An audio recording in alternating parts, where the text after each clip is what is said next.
We love Zencaster because it allows us to record the audio for our podcast and create the video segments we use for our weekly Sister Scoop episodes. Zencaster has helped us make content capture simple. It's now super easy to record a podcast with Zencaster.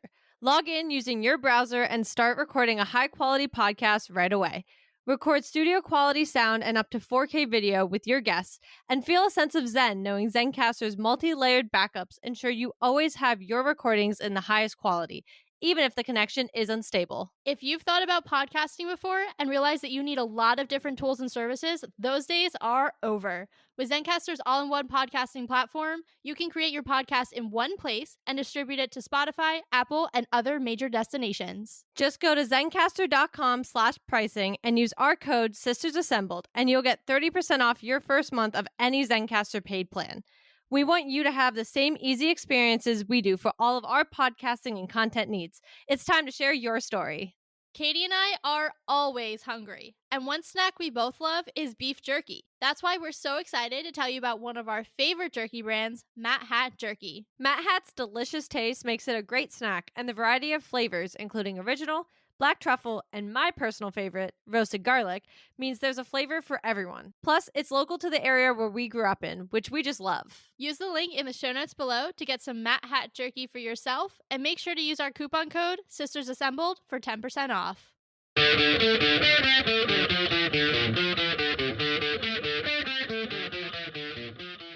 Hello and welcome to Sisters Assembled, your home for all things MCU. And like what we've been doing for the past couple of weeks, we are continuing our replay series with WandaVision. This week we're going to be focusing on episodes 6 and 7. So as I've been saying the last few weeks, and really the last few episodes that we've been doing our replay series, it is always better if you've had a chance to go ahead and rewatch the episodes that we're going to cover. You'll get more out of it. It'll be more fun because you will understand directly what we're referencing. So that is my last PSA. Go watch those episodes and come back and listen to ours. And without anything else, I'm going to turn it over to Katie and she's going to get us started. I really like these episodes because they are, I know we talked about episodes 4 and 5 kind of being where it starts to fall apart, and that's true. But I feel like episodes 6 and 7 are those moments where you really start to kind of play halvesies with the story, and it's no longer like fully immersed. Yeah. You're starting to fall apart even more. In which case, Wanda's starting to fall apart even more. Yeah. I mean, by episode 7, I mean, she literally is like, I don't know. Yeah, she has given tell up. you. Yeah. She's like, honest to God, I couldn't tell you why everything's glitching. I mean, us now as fans and being removed know it's because she's just overextending her power at the current moment. Yeah. And Agatha is playing into it more and more at this point. But it's kind of interesting to see how well the story is told to fully immerse you and then slowly pull you out of it at the exact same rate that Vision is getting pulled out of it. Yeah. No, that's such a good point that we're kind of following him, because I think if you think about the show, obviously it's called WandaVision, so they're supposed to be kind of together in terms of the top billing, but this show is really focused so much on her mental health and her response to grief. So in a lot of ways, it is her show. It is the first time that she is crowned Scarlet Witch, all of these things. Yet at the same time, to what you just said, we are really following Vision's experience. We are following him, being fully immersed at the beginning, then slowly starting to have doubts. And then, he comes out of it in the Halloween episode and he actually leaves the Hex for the first time. And then after that, he is just fully like, what the heck is happening here? And we get Darcy, being able to give him some more context and some of the things that he really just doesn't have a memory of. But you're right. I think I had never really thought about it that way before. And that's such a good point. Yeah, and I do think it is such a focus on Wanda, but like Vision's there too. And it's funny because it is WandaVision, but I do think when we all look back, we're always like, well, Wanda became the Scarlet Witch, like all these big moments, but he is there. And actually, this is Vision's last moment, right? We haven't seen him yet. Obviously, Vision Quest, and or if that is what it is still called, is coming up. We know it's been filmed. We know it's wrapped filming. We're getting it, I think, next year. Yeah. But we haven't actually seen him. And I do think that is another reason we kind of put him on the back burner to the show itself.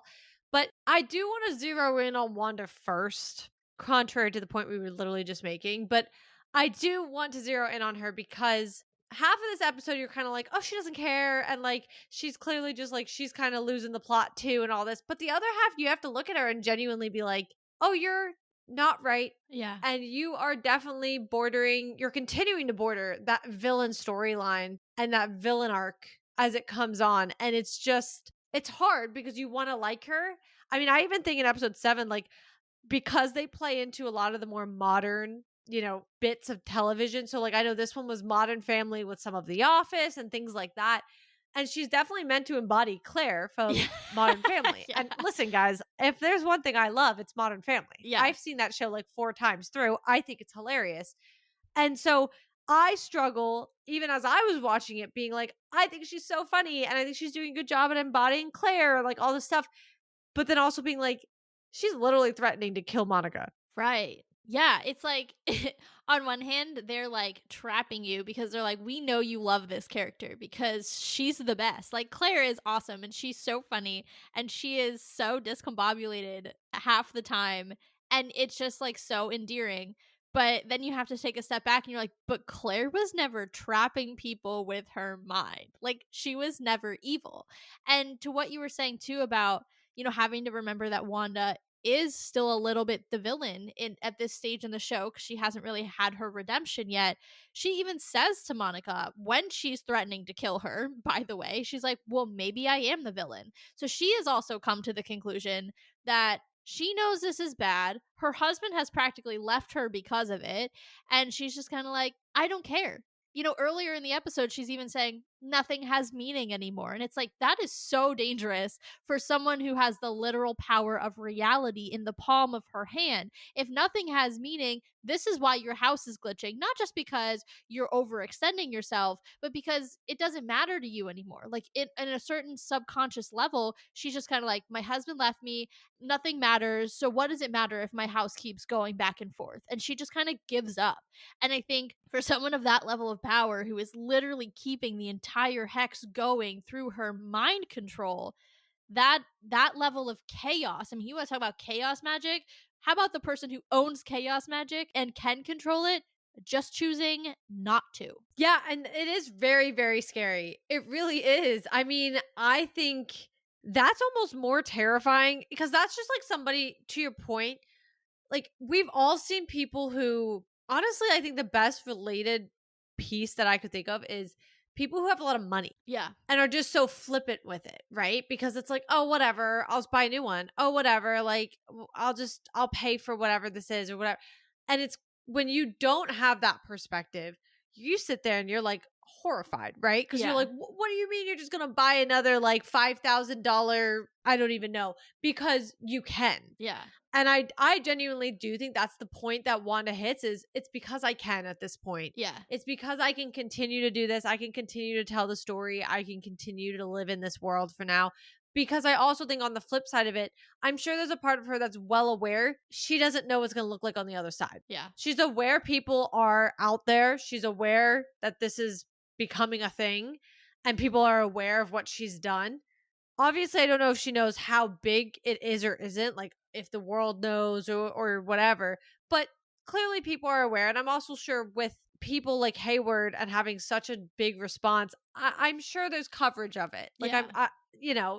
they're not hiding themselves on the outside. No. So I do think there's probably a little bit of that creeping in too, where it's just like, screw it, because I got nothing to lose. Literally nothing to lose. Yeah, definitely. I think Wanda is potentially at her scariest in this episode, not like from a sinister perspective, but the apathy is incredibly concerning, considering, like we said, like she's keeping the whole thing going.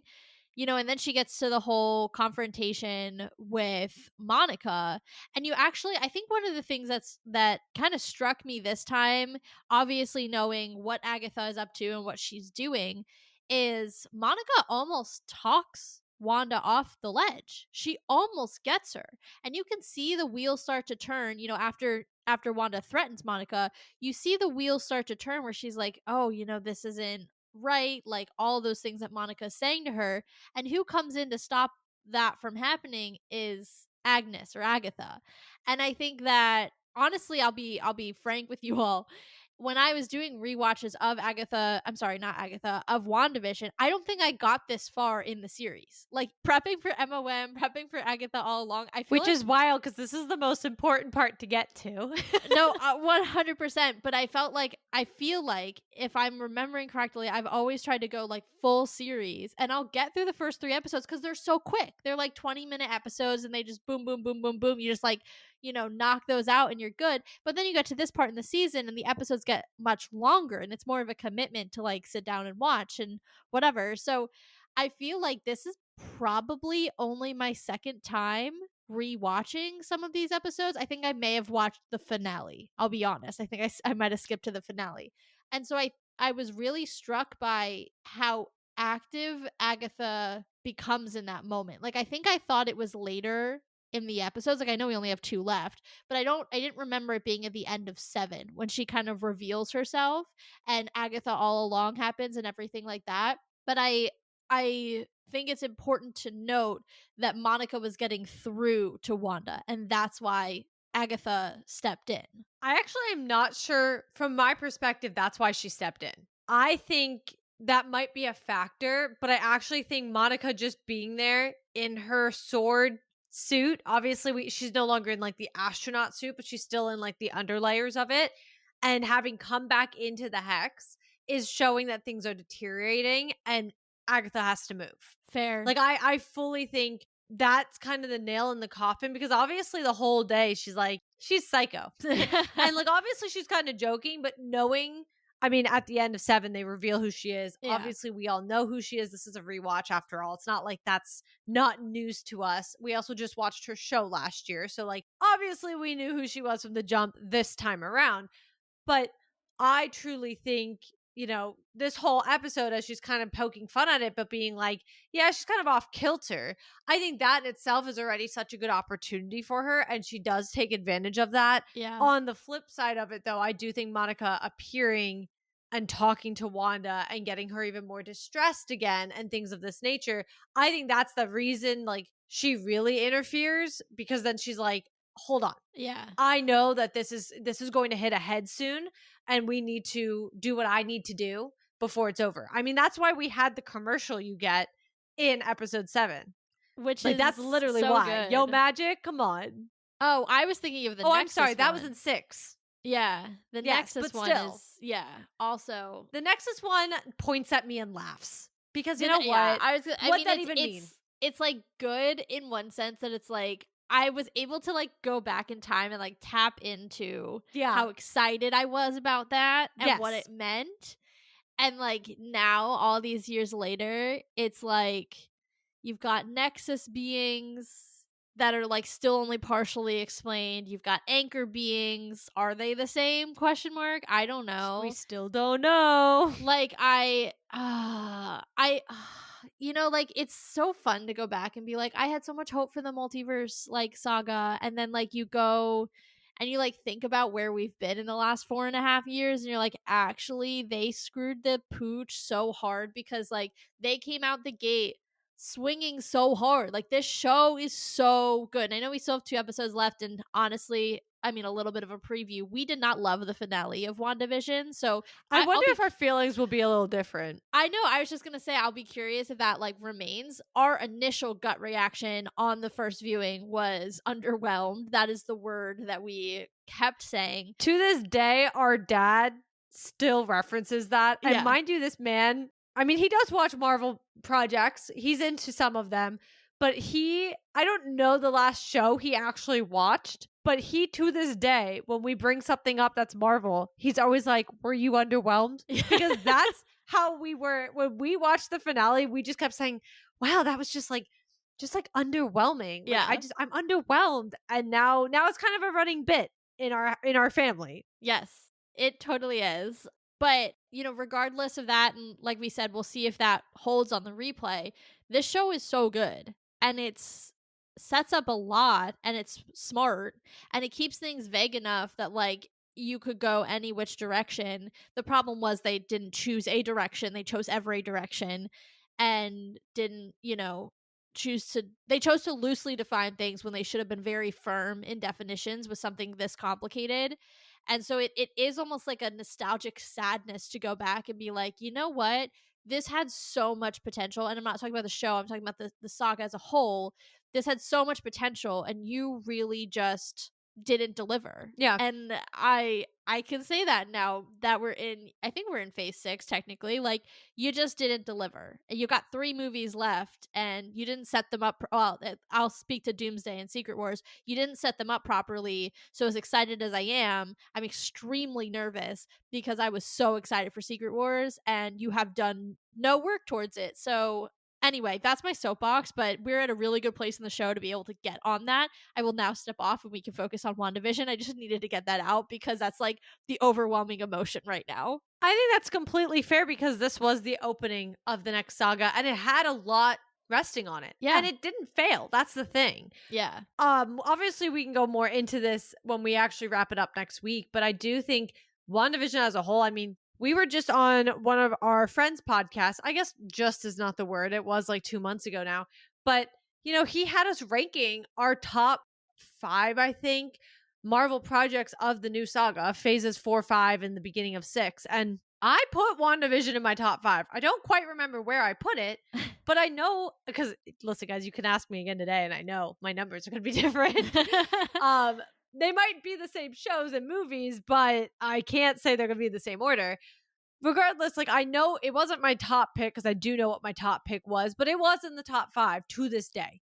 And I think a lot of people still feel that way. I don't think this show failed for opening the saga. I think the saga failed this show. Agreed. And it's unfortunate because as you continue to watch it, I think it's so smart. And we talked a lot. We said we adopted the word meta last week, and we're going to bring it back because this show is so smart. Yeah. And I think it's why we're all so excited for Wonder Man 2. The thing I love about WandaVision that I didn't notice on my first or second or third rewatch because I wasn't watching it for these reasons to kind of really assess it. I mean, it was the first time, but it's new. There's too many things to think about, to look at, whatever. Yeah. But what I really have enjoyed doing this rewatch, and again, these 2 episodes talk about it, show it, really get into it. And I mentioned it a little.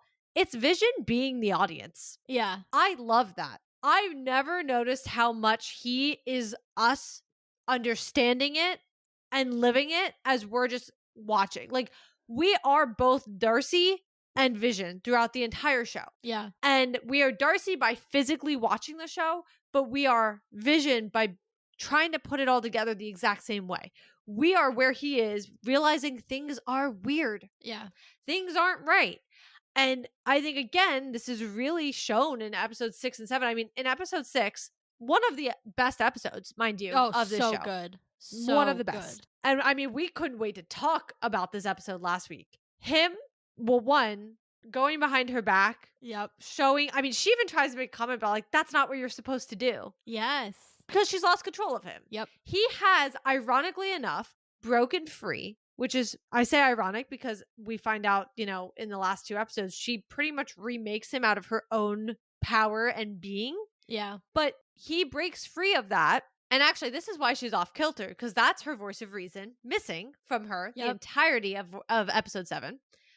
And actually, when she makes her mistake in episode 6 and pushes the hex too far, but he goes off, he goes rogue, if you will. Yep. And he is the one figuring out, out here on the hex, like he hasn't put together what's going on, but he's finding it. He's doing the detective work. Yep. And obviously us as viewers don't understand either, but if he wouldn't have been out there doing the detective work, we wouldn't have known about it. Yeah. We wouldn't have known that as you get further out in the hex and away and out of Wanda's vicinity, you pause, if you will. Yeah. We wouldn't have known how, he's being tracked. And now, granted, this was a little bit out of the whole Darcy thing, but we see him leave the hex. Yep. We see him we find out he can't survive outside the hex. We finally get that answer of how is Vision back? Yep. Because that's the question. Yep. So I really, really do love the way that this is told because you are playing as the audience with Vision the whole time, and he's doing his best to give you as the audience some of the answers to not only just things happening in the hex, but then things you're seeing from Darcy's point of view as well. Yeah, I think Vision, like this show made me really, really love Vision as a character. I obviously liked him. Like, I think he's cool. His introduction in Age of Ultron is pretty awesome. And then, you see, unfortunately, he's not at his full max power in Infinity War because he's, injured pretty early on. But Cap, and I know we've referenced this a few times, Caps keeps, referring to him as like Earth's mightiest defender or something like that. So it's cool to then see him in this light where he's starting to put things together, and I think it gives him more screen time than he's ever gotten as a character to develop him beyond just he's this ultra powerful synthezoid and or we have to protect him at all costs because he has a stone in his head. He is a, especially now, autonomous, living, sentient being who has thoughts and feelings and is confused and is going about trying to figure that out. And I think one thing that I struggle with, though, is something that is introduced in this episode, which is the idea that this whole time Hayward has actually been tracking Vision. And I think obviously we need this to happen in order for Vision Quest to even be a thing because he needs a physical body to exist outside the hex. But I think if I were to complain about one thing about that storyline of the white vision and everything like that is that they waited so long to introduce it, because I think that kind of contributes to a little bit of a rushed sense as we finish the series, because we still haven't seen white vision yet. It hasn't even been really revealed. Well, it is in the car in episode 7 that he's trying to bring Vision back. But remember, they still all think that that's Vision inside the hex. They don't understand that that's not his physical body. That, to your point, Wanda has actually gone ahead and created him out of her own reality warping powers. They have no idea that Vision's actual corporeal body is with Hayward. And so at this point, neither does the audience really. And so I think that's the one thing that I kind of wish they had introduced that a little earlier, because now we've only got 2 episodes to, one, make the full reveal, and then two, I know it's not resolved because we're getting a whole show to do that, but like kind of like work that out a little bit. I think that is one area where I wish they maybe would have introduced it a little bit earlier. I disagree. And it's primarily because, and guys, I told you I was going to bite my own words as I was actively saying them last week. So I was prepared for this. But that's the point of this replay and only watching the 2 episodes at a time. But, the whole thing with Hayward, you get being on his side. Yeah. Like, you get it. And I mean, don't get me wrong, I still to a degree do. I mean, Wanda is literally holding an entire town hostage while torturing them in their own minds. Yeah. So, yeah, I get we have to do something about that. So I do think we needed to trust Hayward. I think we needed to be on his side. And in order to tell the story so it actually doesn't feel rushed, I think we had to kind of have that first break, which was from Monica and him. I think we had to experience that first. And then I do think we had to have a reveal about him and the reality of Vision and things of that nature, because that has a bigger repercussion. But I do think as an audience, we had to trust him first. And I don't think we could have done that had the reveal about Vision or any of that nature happened earlier. I hear you. I do. I think though, like, even if I'm not saying like episode 3, because I don't think it also needed 6 episodes because we don't want it resolved, right? Like, we're having an entire show literally being made or has been made that's about to come out that's going to help resolve the white vision situation. It's more like, I think when he has that break from Monica, so maybe like an episode or 3/4 of an episode earlier, that's when, well, okay, let me take that back a little bit, because we still don't even have the white vision reveal. So if you think that happens in, I think, episode 8, right? I think it's an end credit. Yeah, I would have loved for that to have happened more in like episode, I think it's 6, where they have the break from Hayward and between Hayward and Monica. I would have loved that maybe in episode 6 so that we get a little bit more there. I'm not saying like episode 2, 3. I just think bump it up like an episode or an episode and a half when we're already kind of seeing the darker side of Hayward and we're already starting to lose, our faith in him, and he's losing credibility in the audience's eyes. Let's just kind of like rip that band-aid off then and give us a little bit more time to do more with the white vision piece, because I would have liked a little bit more of that storyline before we get into all of the things that are going on in episodes 8 and 9 and everything with the finale and Wanda gets, her full, she takes on the mantle and everything. I just think it makes the last two episodes feel very busy because there's so much going on. I think in perspective, I mean, to be fair, Hayward doesn't even appear till episode 4. So that in and of itself, I think is probably just like the timing. I think it's still done fine in the episodes he's given because it doesn't make sense for him to appear earlier. Right. I do think we haven't watched the finale yet, so I can't really say if I feel that same way. I don't remember feeling that way the first time I watched it because I do think the twist with him breaking the Sokovia Accords and bringing Vision back to life, I think that is such a good twist. And I do think the Vision on Vision battle and the whole thing with like, these are your memories, this is what you're supposed to be feeling, like that whole, like, it was beyond just a physical fight, it was a full mental fight. Right. And I actually, to me, again, it's WandaVision. And I think it gave him the correct foe while we also were learning like what he was going through this whole show. And I also think the episode 7 to me kind of confirms that because you have him literally say, I have no idea that she went through all this. Yeah. And this was just weeks ago. Because for me, that's not what happened. Yeah. Because we're learning, hey, this Vision literally has no memory of earlier than like a certain point. Like he literally, because she built him out of her mind, like does not have the capabilities. She is not, or he is not the OG Vision. So I don't personally still feel that way, at least right now. I think if I rewatch it, I might, I don't know. But I do think timing wise, I think it did what it had to do because now by episode 7, we're like, oh, so Hayward's doing something really weird with Vision's body.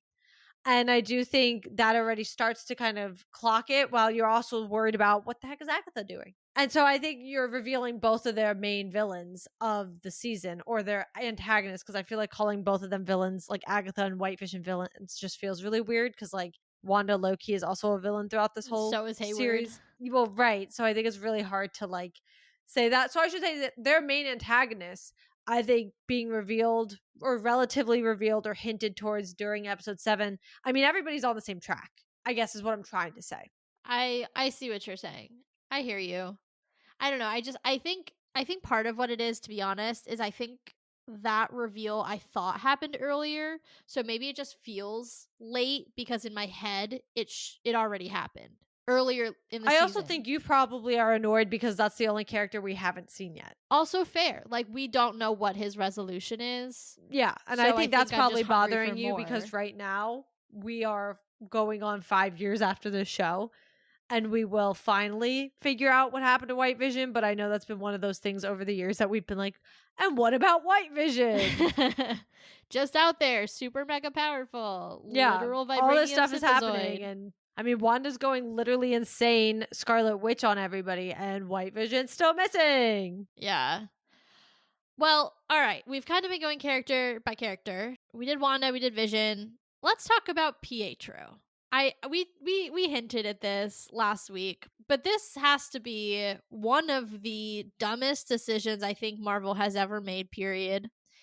And I am still salty about their double down on it in Agatha all along because they had a real opportunity to do something here with the multiverse. You didn't just pick a random actor, right, to play Pietro, which you could have done, and you still could have used the recasting jokes, but you chose the actor who played Quicksilver in the other universe. Then in the Halloween episode, which is really where he gets a lot of airtime, he's referencing things that happened to our Pietro, right? Like he talks about being senselessly shot, which is obviously a joke about how they like killed the speedster with bullets and how he like used his body as a shield instead of just pulling the bullets out of the air, which he should have been able to do. And we know he has done. Yes. So they're like riffing on this version, the Aaron Taylor Johnson version, and what happened to him in that storyline with the actor who was pretty successfully playing Quicksilver in the other franchise. I mean, I like him in the role. I think he's great. And for the first time since Age of Ultron, you have a Quicksilver and you have what's about to be a Scarlet Witch on screen together. And then they do the reveal that we're going to get, in a couple of episodes. And it's just so frustrating to me because they had a real opportunity here. And I will never, I mean, this is a soapbox. I will be 95 years old, God willing that I live that long, and I will still be talking about this. So, like, this is my biggest qualm with the show, period. The end. Like, I might have other small things, but this was just like such a poor choice. And it's the worst one they made in the show, if you ask me. Well, my big thing actually, and I know whatever, they've come out and said like, oh, it was meant to be a red herring, like all this crap, like whatever. Okay.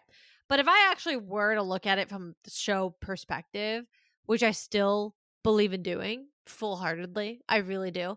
I think to me, it still is a sign that Agatha knows something more about the multiverse due to her use of the Darkhold. Oh, for sure.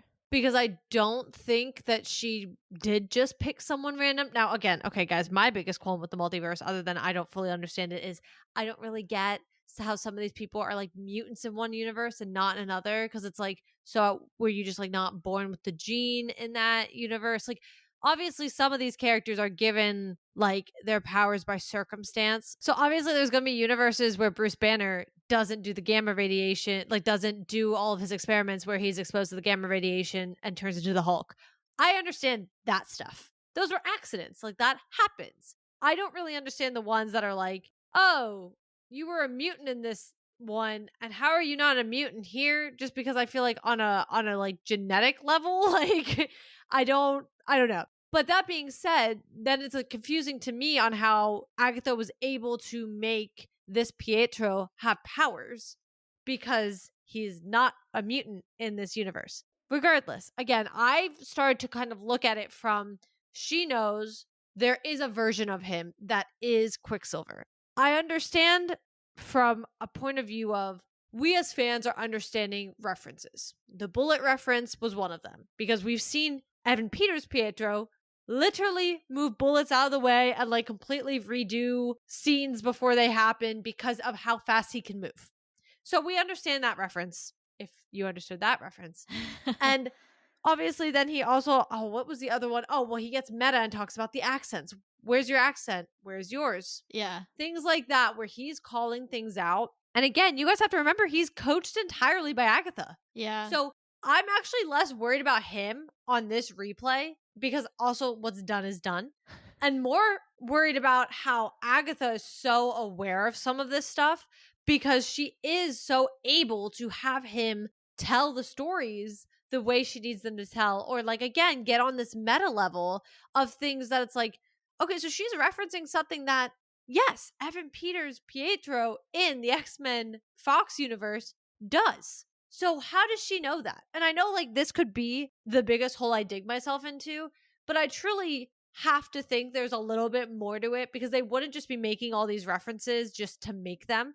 Red herring or not, I do think that there is a connection. I mean, I'm also not going to throw out the fact that in episode 7 we're sitting here with a Nexus commercial. Yeah, well, I think if I had to like put out a guess for how she knows, it's got to be the Darkhold, right? Right. Because I think one of the things that we see Wanda do in MOM later on is she is able to one walk in other universes, but also have a deep understanding of what she looks like, who is Wanda Maximoff within the wider multiverse, right? And I think she has a line, and now it has been a hot minute since I have seen MOM because I don't hate myself. I think she has a line where she says, in every other universe, I have my kids. Yeah. So she knows that what life looks like for her across the multiverse, which leads me to believe that someone who has had the Darkhold for much, much longer and is a much older witch to the point where she understands how to take power and siphon from other witches, like an Agatha Harkness, would have no problem understanding how to look for alternate versions of her brother in other universes. Now, I am waiting for the reveal. Obviously, we know he's Ralph Boner. I just don't remember the intricacies of like, is his real name Ralph Boner, or like is it like, I think so. that's what I thought. Does he just like has the same face as Pietro? Well, and that's kind of what I've been trying to say is like that's where I get I guess, so thrown off that obviously not everybody's the exact same in every universe, but the whole mutant pipeline being different throws me off. But yeah, like I think it's the same concept of like, you're going to go to some universes where Stephen Strange never becomes the Sorcerer Supreme and never even becomes a sorcerer. Right, but like, how does his whole like he's still Stephen Strange though? Like, I guess that's where I'm getting confused. Is like it's not even about the mutant piece to me because if I'm remembering correctly, and we'll talk more about this next episode, they do hint that Wanda is a mutant, that she had powers prior to the Mind Stone, because we see that scene of her and Pietro in the bathtub, and she makes the bomb, not the Stark Industries bomb, not explode.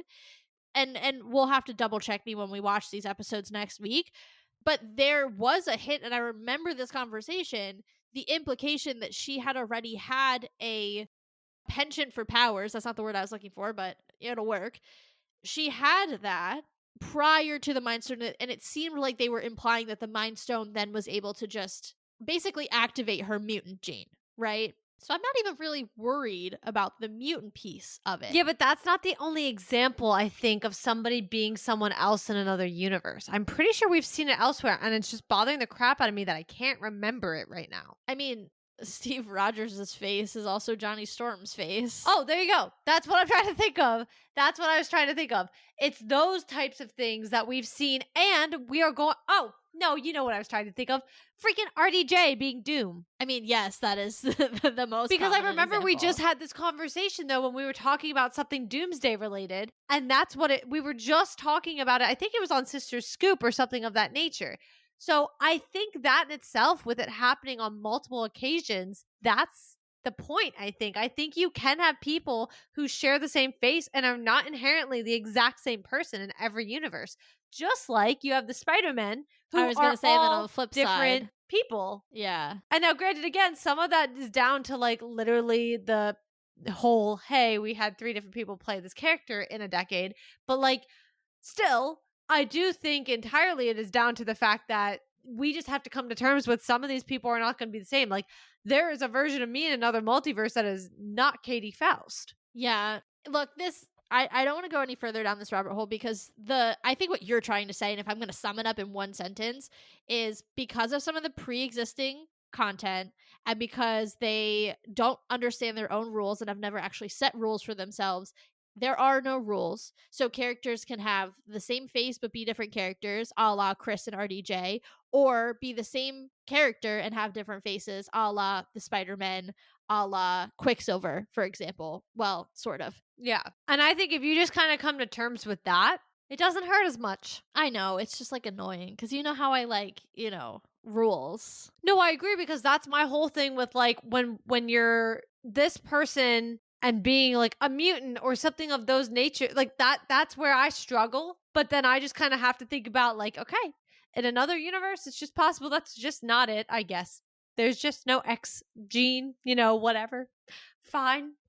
But I do think when you start to come to terms with some of that, I do think it allows you to take the step back and be like, okay, this is still annoying because I do think from the perspective of like what we thought the whole Pietro thing would come out to be, I do think knowing it came out to be literally nothing. So dumb. And I do think it's not just that. I think it's that it came out to be nothing in the show, and then the multiverse saga continued, and then you really realized, oh my god, they're not doing anything with this because they're not doing anything real with the multiverse. I mean, the fact that we've gone through, and look, apparently this is just the soapbox episode, so sorry, y'all. But like the fact that we have gone through 2.5 phases and have really only had a few projects that have truly delved into what it means to have a multiverse and have truly played on that concept, and each one has chosen to do it differently. And then they think they're going to successfully execute Secret Wars, to me, is just like it's such a disappointment. I don't think it's a soapbox episode more than I think this is the exact moment in the show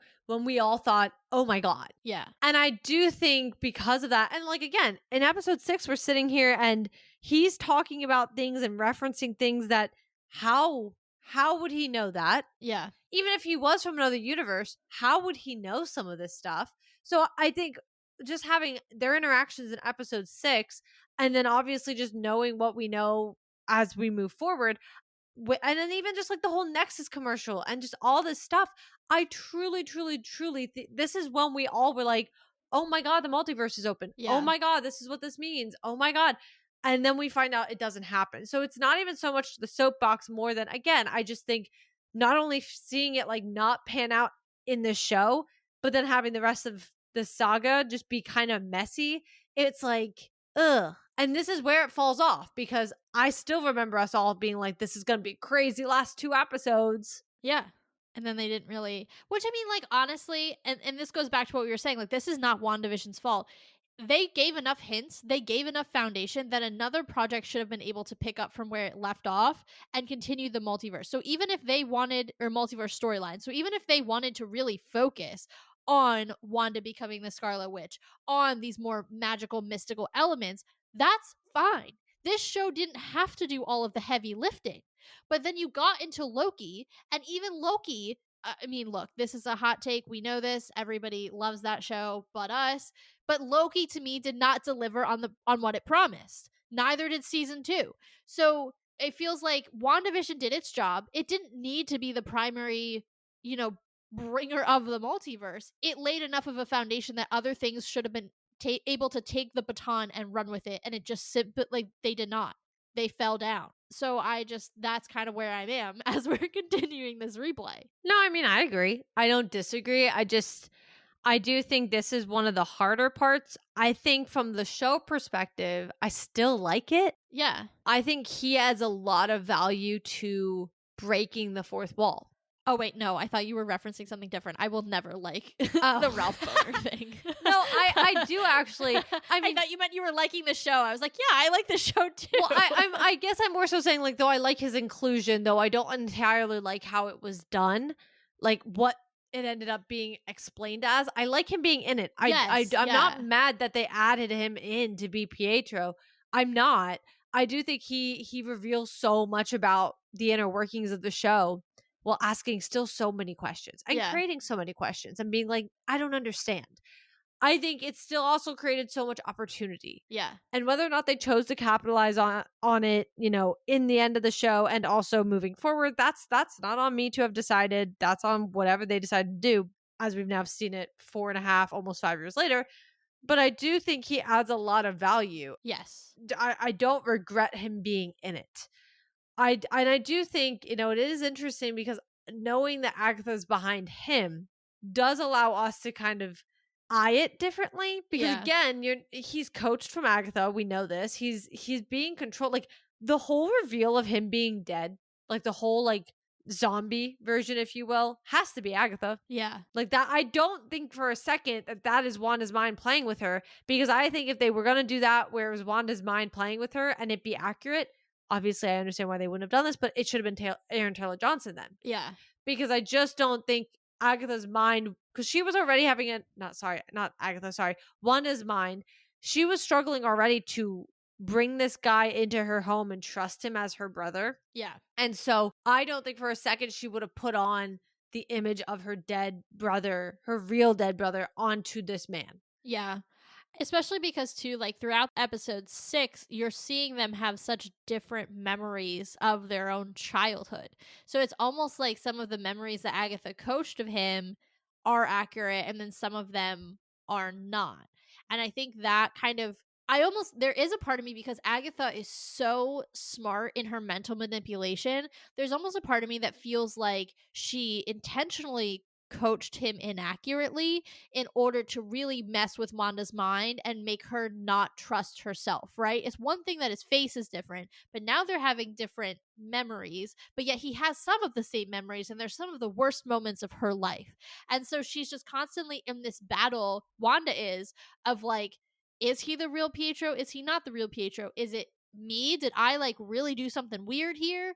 Or like, what is this guy? And so Agatha is just continuously eroding Wanda's confidence in herself.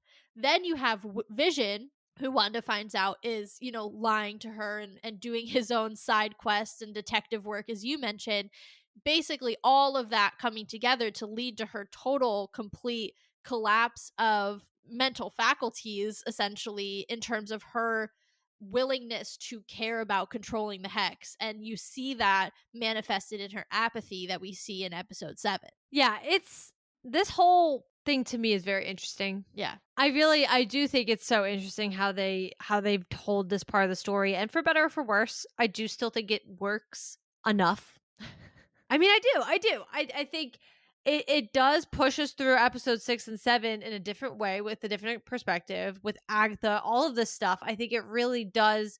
Also, just to me, I like that it highlights the meddling Yeah. because obviously at this point we don't know like that Pietro is Ralph. We don't know all that stuff. Obviously, too, like whenever Agatha's been referencing Ralph, like now we know who she was actually kind of talking about. Like, Oh wait, I don't think I ever actually like put that together. Cause to me, like, because her husband is like so off screen, I just like imagine like a situation like the Hearts because she stops mentioning him if you think about it, right?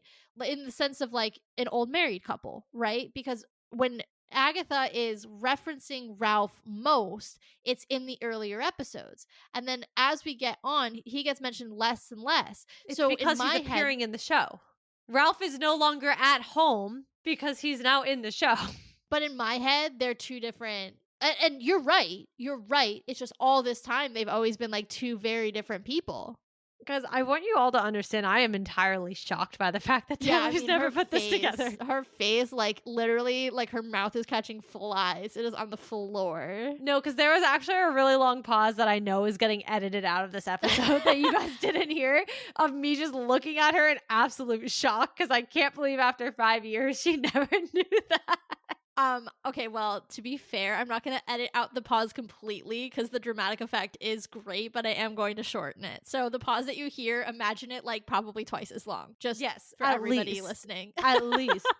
That hurts my soul that you did not realize that. Yes, when she is referencing him that whole time, that's who she's talking about. It was just like one of those things where like I was focused on literally so many other things that like I just didn't really think about it. It is what it is. That's crazy. That's crazy.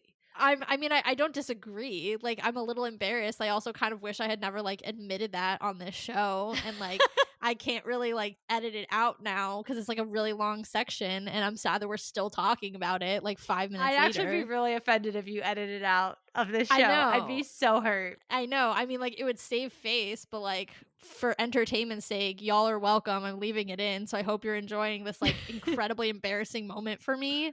This is I real liked authentic content. I liked it.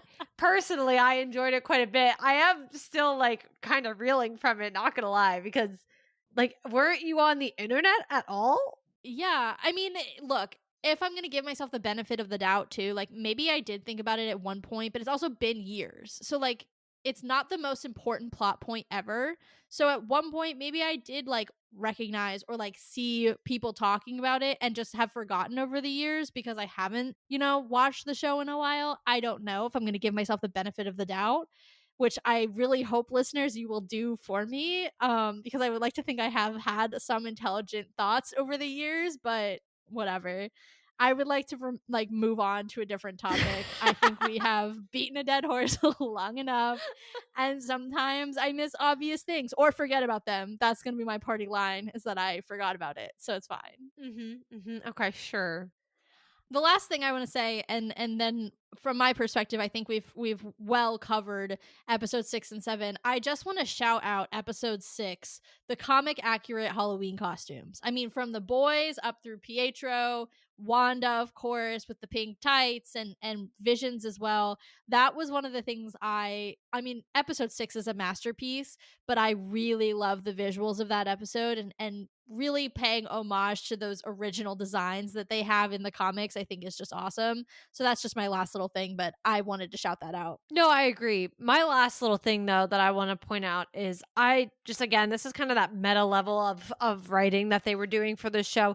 I really have enjoyed as the episodes have gone on, characters breaking to ask Wanda if she's happy with how things are going. Yeah.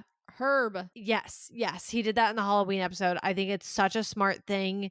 I really do think it allows us as fans to like really see how much control she does have over them because in this sense they're like awake but not awake either. So like they're no longer just playing parts, they're like aware they're playing their parts. Yeah. So it's like so strange because it's these regular people playing parts that they're aware they're playing parts but aren't aware that they're regular people, if that makes sense. they're not aware of their genuine identities, I think is maybe a clearer Yes, way that's to what I'm put trying to that. say though. Like Yeah. their regular, run of the mill, whatever, day to day life, like they're not aware of that identity for themselves, Yeah. yet they're able to break the character that they're playing as the character they're playing. Like it's very interesting. Yeah, there's a lot of layers to it. There is, and so I do just wanna shout that out because I do think it's so smart too how they have it progressively happening, and then, like, again, you see how Vision doesn't have any of that control anymore. She's not able to tell him what to do or how to do it or anything of that nature. So I think that's smart. I also just wanna point out, I was trying to figure this out. Vision takes Agatha out of something and puts her back into something when they're in that with like the car scene when he's at the edge of town. So does she do we think she accidentally does hit the edge of the hex and like realize like get stuck in it? No, I think because when she does the Agatha All Along song, you see that she was never under it. She specifically put herself in that path to create doubt in Vision. Yeah, I guess I just am so thrown off because like what did he do to have her come in and out of it though? That was all her acting. I guess. That was my like I never really thought about that scene as her acting until obviously rewatching the Agatha All Along montage. She is like you see her turn away and kind of start chuckling while Vision is like not looking at her. She was not under it. She was acting as if she was under it, acting as if she was released, and then acting as if she was back under it, all to kind of plant these seeds in his head to get back at Wanda or to destabilize Wanda is my read. Yeah, that's fair. No, that's fair. I always overthink that scene. So that's why even with the Agatha all along bit, I don't honestly I take the Agatha all along bit sometimes as like this didn't actually happen. This is almost her own No, but like in a way that like she's feeding into the whole TV thing and being like I can do it too and like this isn't actually it's like like obviously we didn't see it as viewers, but like almost believing that like she went back almost in her own way and like recreated all these scenes Yeah. just to have her own montage. Like, and Agatha would do that. That's the Well, yeah, thing. she is such a classic narcissist. Yeah, And I love that's her why for like it. there is the part of me that kind of is like that's why I don't think about it like that because I always think about the Agatha all along scene being like, "Oh, we have extra time on set. Cool. I want to do this." Like genuinely that's how I view it, not that they're happening in real time. Well, I think it could be interesting. We're obviously going to get her explaining a lot more of her plan and all of that next episode. I think it'll be interesting to view that in such close quarters is like not the right time like word, but like such closely in timing to be able to say like episode 7 with the Agatha all along reveal is fresh. Now let's look at episode 8 where she's explaining all this. How do they align or not? How do they kind of go together? And how does one give more context to the other? I think that'll be something that I know I personally will be paying a lot of attention to in episode 8 as more and more details about who Agatha truly is and what her true intentions were coming into the Hex or into Westview are, so that we can kind of give more information or have more information behind what is really like a very jarring reveal in episode 7 to have that context behind it. Yeah, definitely. Alrighty. Well, I think we are feeling pretty good about our thoughts on episodes 6 and 7 of WandaVision. As we mentioned, we'll be continuing the series next week. Make sure that you are following or subscribing on your podcast platform of choice so that you are keeping up with us as we come out with new episodes now that we're back to our kind of regularly scheduled programming. You can also check out our website and our Buy Me a Coffee, which are both linked in the show notes below. You guys can also give us a follow on all of our socials, which are also in the show notes down below. And make sure you guys are catching us on Sister Scoop, which are coming out weekly along with our other podcast episodes, which, as T already said, we are going to be wrapping up WandaVision next week, our replay of it. So make sure you guys are joining us again next week as we finish WandaVision.